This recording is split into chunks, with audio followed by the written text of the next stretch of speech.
Hey everyone, welcome back to another episode of the Rent Prep for Landlords podcast. This is episode 336, and I'm your host, Andrew Schultz.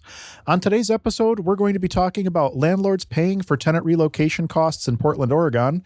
How often should you check on your tenants, and what should you ask tenants during the screening process? We'll get to all that right after this. 1, 2, 3, 4.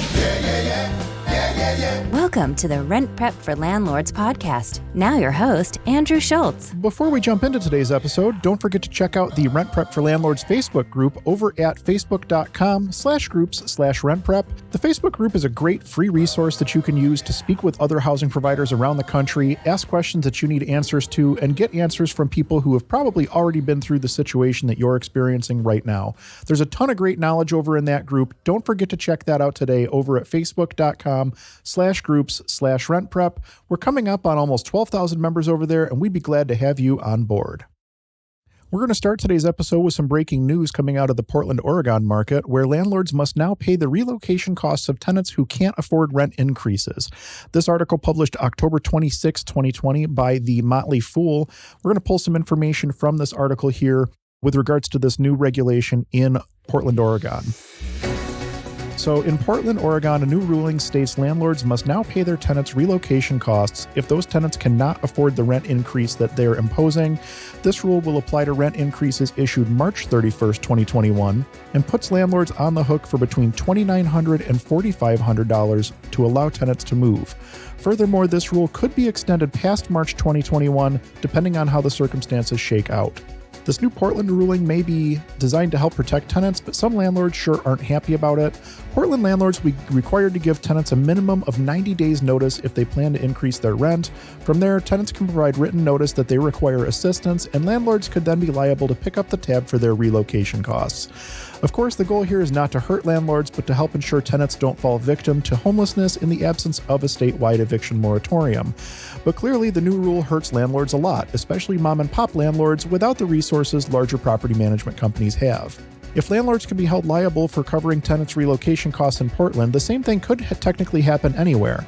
But this rule only applies to landlords imposing rent increases. It doesn't apply to landlords whose tenants opt not to renew their leases due to financial constraints. Therefore, even if similar rulings are imposed in other cities, landlords can avoid the burden of paying a tenant to relocate simply by keeping rent prices stable as the country continues to grapple with its ongoing recession. Of course, some landlords may seek to increase rents to compensate for lost revenue over the past 7 months. Many tenants seem to have had no choice but to withhold rent during the coronavirus pandemic, and smaller landlords may be growing increasingly antsy. Increasing rents, therefore, may not be an act of cruelty so much as an act of desperation. Unfortunately, this recent Portland ruling is just one example of how landlord-tenant laws have a tendency to unfairly favor tenants. In fact, many landlords have been pleading for aid ever since the initial round of eviction bans was put in place at the start of the pandemic. Every time I see something like this, I realize how much of a lack of understanding there is about the real estate industry, because it almost always leads to some sort of government overreach such as this. Leases are a contract, a legal binding contract between two parties with set terms and conditions. This type of regulation basically seeks to inject the government, or doesn't seek to, it does. It injects government interference into every residential rental contract in the city of Portland, Oregon. And stuff like this has to stop. Most housing providers that I know of usually shoot for a rent increase of between 3 and 5% a year. And that essentially just keeps them level. It's not as though that 3 to 5% is going directly back to the housing provider and going directly into their pocket as a profit. It's more or less going to keep up with the fact that the property taxes went up, keep up with the fact that, the cost to maintain the property went up, keep up with the fact that their insurance costs just went up, things of that nature. It's not like this is direct profit going from, tenant's hand directly into landlord's pocket. That's not how this works. These rent increases are basically to keep the property afloat at the same level that it's at. And I don't know about the Portland, Oregon market so much as I know about the Buffalo, New York market, but I can tell you that the cost of everything here has gone up since coronavirus started. Contract labor has gone up to get things fixed. The cost of building materials has skyrocketed. I know property taxes are going to be going up as a result of this because our state was already in a deficit before we even got into the pandemic. So I know that this is where we're headed. The best way that I can say to deal with a situation like this is to join your state and national organizations that help advocate for housing providers. That's where we need to be. There are a lot more tenants than there are housing providers, and the tenants have a much louder voice than the housing providers have. If we're going to stop having things like this come down the pipeline from government officials that don't understand how our industry works, but decide that they want to regulate it anyway, we need to start standing up for ourselves. We need to start advocating for ourselves, and it has to happen at the state and the national level. I'm not saying that there are no good grassroots campaigns out there, that there are no good local groups that are putting together the good fight for the housing provider, but realistically speaking, in order to affect these changes, you're going to be looking at a state and federal level, and that's where you need to be focusing your energy. You do have cities like Portland, for instance, where something at the local level would definitely be helpful, but I almost wonder if it's at the point now in Portland where they don't even care about what the housing provider is going through. They've basically just written the housing provider off almost. That's not who their target demographic is, if you will, so that's not who they are trying to represent. And that's not fair to the housing provider. Housing providers deserve representation just the same as tenants do in these situations.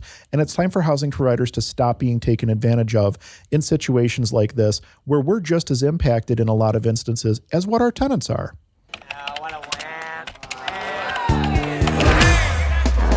Forum Quorum, where we scour the internet for ridiculous posts from landlords and tenants. Today's Forum Quorum comes to us courtesy of the landlording subreddit, and it's a pretty straightforward one.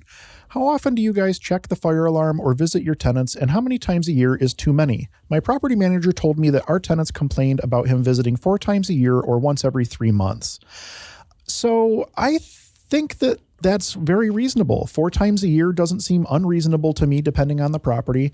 I can tell you that the way our company is set up as a management company, we actually do 2 inspections per year. And then we have a third, I won't call it an inspection because we're in there servicing the furnace and making sure that the filters and things are like that are changed.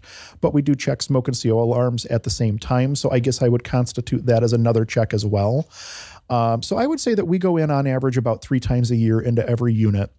And I don't think that that's an unrealistic number of times to go in to look around.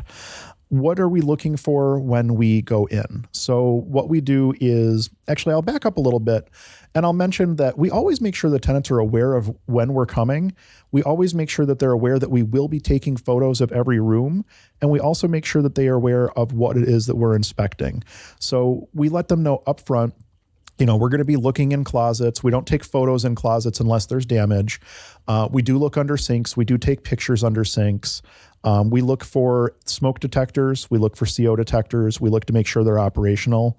We're looking for overloaded outlets, power strips that are daisy chained onto another power strip, or an electric space heater or something like that that would overload an outlet. That's the kind of stuff that we're looking for.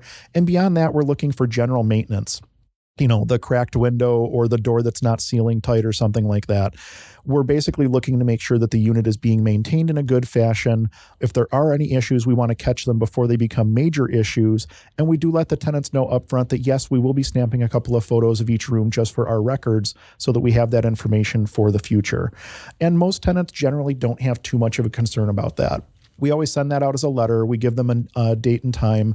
When we're going to be out to do the inspection, we tell them they can be home if they wish, but they don't necessarily have to be. And most tenants do choose to have someone home. We did put a pause on this briefly during the early onset of the pandemic, but we are back to doing in-person inspections in all of our units at this point. And I think that it's pretty important to make sure that you are checking at least a couple of times a year on every unit that you manage, every unit that you own, just to make sure that things are going the way that they should be going. The number of landlords and housing providers out there that don't do any sort of during tenancy checks on their tenants, you know, as long as that rent check's coming in every month, we're just going to let it roll. They're taking a big risk. You have no idea what's going on inside the building. You have no idea if the tenant's taking care of the property.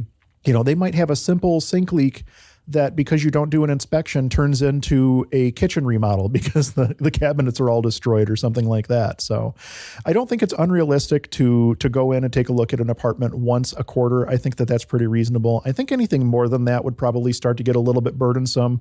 You know, if you were looking to go once a month, I think that would probably be burdensome. But I think once a quarter is probably okay. We're averaging about once every about once every 4 months, depending on our schedule between inspections and furnace checks and things like that. So that's how we handle it here at our office. I would definitely recommend getting some kind of a checklist in place to make sure that you're reviewing things, checking over the same things every time, making sure you're not missing things. And we do the same thing. We checklist everything and make sure that we're looking at the same stuff every single time because we know that those are the items where we're finding the most wear and tear, the most issues. We want to make sure that we're checking those on a regular basis to ensure that those are staying in good repair. Ultimately, I think it boils down to just making sure that your tenants understand that you're looking to keep the property in good repair and maybe asking them if there's any maintenance issues that they know of before you come in for the inspection.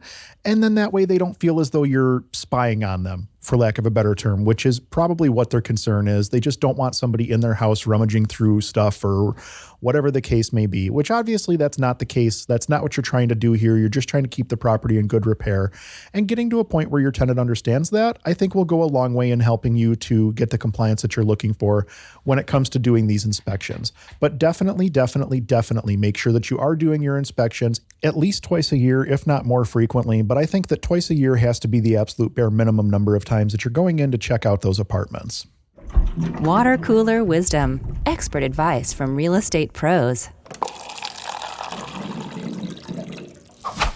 When it comes to screening tenants, there are a lot of things that you can do, and there are a lot of things that you can't do. Hopefully we get to this person before they make a gigantic error that costs them a lot more than what they're anticipating. This one comes to us via the landlording subreddit as well, and it reads as follows. Hi, we're new to renting property and we'll be renting part of our legal 2-family home to tenants in Brooklyn. Our real estate agent scheduled a meeting for us to get to know each other. What should we ask or discuss or try to get out of them in order to find out what kind of people they are? I know we can't tell everything from one meeting, but are there any red flags or signs that we can read? Before we even get into what you can and can't ask in a situation like this, I want to cover what a Mrs. Murphy exemption is to the Fair Housing Act. So the Mrs. Murphy exemption provides that if a dwelling has 4 or fewer rental units, which this one does, and the owner lives in one of those units, which is the case here, that home is exempt from the Fair Housing Act.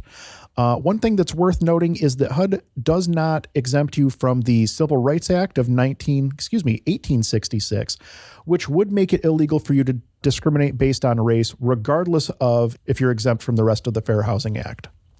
That being said, you lose your Mrs. Murphy exemption the second that you hire a real estate agent or a real estate broker to help you locate a tenant.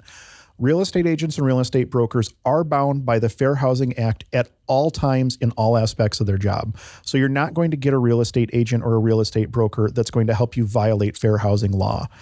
I'm not saying that that's what this, housing provider is attempting to do, but the way that question was worded, I just get a very uneasy feeling about it. So my recommendation would be let your real estate broker, let your real estate agent, let your property manager run the process and find you a good quality tenant that meets their qualifications. Use legitimate criteria, use objective criteria, use written objective criteria when you are selecting your tenant, and don't be subjective about things like this. Be very, very cautious about the questions that you ask to avoid fair housing violations. And realistically speaking, you've hired a real estate broker, let them take this burden off of your plate altogether. So that's my initial thoughts on all that. All that being said, there are a lot of questions that you can and a lot of questions that you cannot ask of a potential tenant when you're screening them. I'm going to direct you over to the RentPrep website, rentprep.com. And from there, go ahead on the front page. There's a little drop down for tenant screening. You'll click Tenant Screening 101. And in there is a series of about 20 questions that have already been looked at and reviewed, questions that you can ask your potential tenant without getting yourself into trouble. So go ahead, check out that free resource over at rentprep.com. That's going to help you to find the information that you're looking for without putting yourself in a position where you are basically exposing yourself to a potential fair housing violation. Realistically speaking, though, if it was me and I'd hired a real estate broker to find me a tenant, I would probably not take that meeting. I would not take the meeting with the tenant. I would let the real estate broker do what it is that they're being paid to do. And I'll tell you up front that when we have clients, especially our property management clients, they don't get the final say in whether or not a tenant's approved or not approved any longer. It's a change that we made a couple years back after we had a client that put us in a situation where we could have potentially had a fair housing violation, not because of something we did, but because of something that the client did. And at that point, we realized we're the experts here. We're the ones who know what we're doing. The clients came to us because we're the experts. They hired us for our expertise. We're going to do what we need to do. And we're going to make sure that the tenant is quality, and we're going to make sure that the client is protected. And the best way to do that is to not put the client in a position where they can violate fair housing law, essentially. So that's how I would handle it. That's how we've been handling it for the last couple of years now, where the client basically gets, an email letting them know, we've found a new tenant for your place. Here is the information about their income, their credit reports, their criminal background check, things of that nature, all objective measurables. That's what we're looking at, is the objective data that we can measure using criteria and put a score on it. And that's how we kind of handle our tenant placements here over at Own Buffalo. That pretty much wraps it up for this week's episode of the Rent Prep for Landlords podcast. Thank you all so much for listening. I really do appreciate it. If you're looking to get in contact with me, I can be reached over at ownbuffalo.com. There are links to all of my social media, as well as a contact form there where you can drop a question or comment right into my inbox, and I review those every single day. Your question may even be picked up on an upcoming episode of the podcast, so be sure to check that out. And if you're looking for top-tier tenant screening services, don't forget to head on over to rentprep.com. There's a variety of packages available over there to help you meet your tenant screening needs. They do have packages for small landlords, large landlords, and everyone in between. Don't forget to check that out over at rentprep.com. We'll be back next Thursday with an all-new episode you won't want to miss. Until then, I'm Andrew Schultz with ownbuffalo.com for rentprep.com, and we'll talk to you next week.